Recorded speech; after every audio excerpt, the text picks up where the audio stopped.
ஒற்றுமையே பலம் என்ற தலைப்பில் ஒரு கவிதை. ஒற்றை பூக்கள் பூக்கும் வயல்களில் அவற்றின் நிறங்கள் மங்கி இருளுக்கு அடிபணிகின்றன. இன்னும் அவர்கள் கூடும்போது அருகருகே ஒரு தோட்டம் வெகு தொலைவில் செழித்து வளர்கிறது. கடலில் காணாமல் போன ஒரு துளி, ஆனால் பெருங்கடல்கள் வலிமையானவையாக இருக்கலாம். முடிவில்லா அலைகளில் நீர்த்துளிகள் சேரும்போது அவர்களின் சக்தி உருவாகிறது. அது கரையை அமைகிறது. ஒரு தனி பறவையின் அழைப்பு தொலைதூர ஒலி, ஆனால் பறக்கும் மந்தைகள் பின்னர் திகைக்க வைக்கும். ஒன்றாக வானத்தில் பறந்து அவர்கள் ஒரு நடனத்தை வரைகிறார்கள். அவர்கள் மயக்குகிறார்கள். ஒரு நூல் மட்டும் மிகவும் பலவீனமானது, சிதைந்துவிடும்.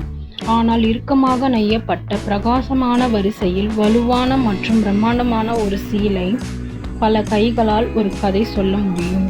எனவே நீங்களும் நானும் நிற்போம். ஒற்றுமையில் எங்கள் உள்ளம் உயர்ந்தது. ஏனென்றால் பிணைக்கும் இதயங்களில் வலிமை காணப்படுகிறது. ஒன்றாக நாம் பயத்தை விட்டுவிடுகிறோம்.